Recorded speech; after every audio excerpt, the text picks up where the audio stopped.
ढोरी में चापा कल ढोरी में चापा कल कि लइका नया रावल के धास देतऊ ढोरी में चापा कल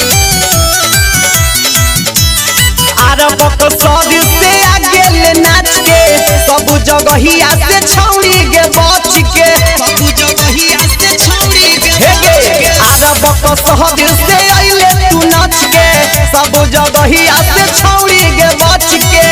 अब नाचे आइल हे तू जिला रावल त लइका नया रावल के घास देतऊ ढोरी में चापा कल कि लइका नया रावल के घास देतऊ ढोरी में चापा कल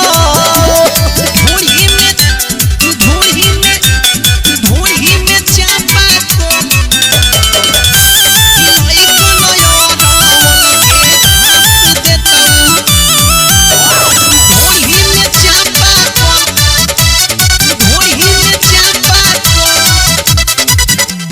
आज मगहिया से पड़ल हो तोरा पाला आ चिकन जमीन तोर कर देतऊ खाला मारतो के पानी फेंकतोगे आज मगहिया से पड़ल हो तोरा पाला आ चिकन जमीन तोर कर देतऊ खाला रेला तो दर्द तोरा उठत पल पल त लइका नया रावल के घास देतऊ ढोरी में चापा कल कि लइका नया रावल के घास देतऊ ढोरी में चापा कल ढोरी में चापा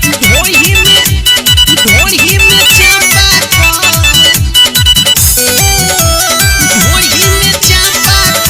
कि लइका नया रावल के बोलमी जे ढेर छौड़ी तू चढ़ी बढ़ी के धर के हुमाच देतऊ देगिया पर चढ़ी के बुझले बोलमी जे ढेर छौड़ी तू चढ़ी बढ़ी के धर के हुमाच देतऊ देगिया पर चढ़ी के सोनुआ पवनवा से करबी ढेर छल त लइका नया रावल के घास देतऊ ढोरी में चापा कल कि लइका नया रावल के घास देतऊ ढोरी में चापा कल आरबक सहद से अइले तू नाच के सब जगहिया से छौड़ी के बच के